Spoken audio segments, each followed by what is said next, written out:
Your Daily 180, 180 seconds of pure Bible study.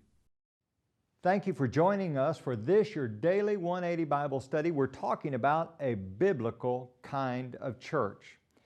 And our premise is that a biblical kind of church should be nothing more and nothing less than the builder intended. And Jesus, we're told in Matthew 16 and verse 18, is the builder of the church. Now today we're going to think about something else. A biblical kind of church is the church over which Jesus is the head. Listen with me as I read Ephesians chapter 1, 22 and 23. Paul would write, and he put all things under his feet.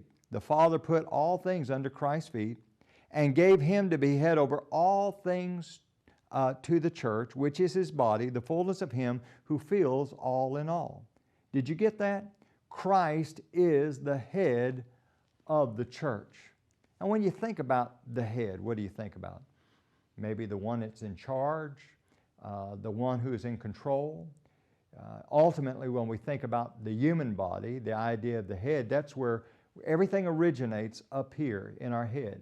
If my hand is going to do something particular, it first needs to receive a signal from the head. So it is with the church. I want you to think about this for a moment. If you think about the head as maybe the head of a company, and a young man wants to go to work for this particular company, he fills out an application, and the boss, will say, calls him in. And he says, I want to talk to you. I've looked at your application. We've interviewed you. We think we're going to give you a job. But before I do that, I just want to talk to you about a few things. Number one, if you're going to work for this company, there are certain requirements that we have. You need to come to work at 7 o'clock in the morning, and you need to go to lunch no earlier than 11:30, and you're back by noon, and you wear our company uniform. And he goes through a whole list of things that the young man needs to do. And the young man says, you know what?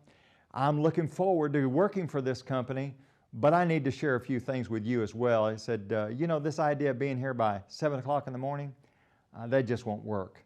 I'll be here probably 7:30, 7:45. Going to lunch at 11:30, that's far too early. I'll be going to lunch at noon. And by the way, instead of a 30-minute lunch, I'll be taking an hour lunch. And he just goes on and on. Well, that young man's not willing to recognize the boss as the head of the company. There's a lot of folks like that. They want to be part of a biblical kind of church, but they don't want to recognize Jesus as the head of the church. Thank you for being with us today for this, your Daily 180 Bible study.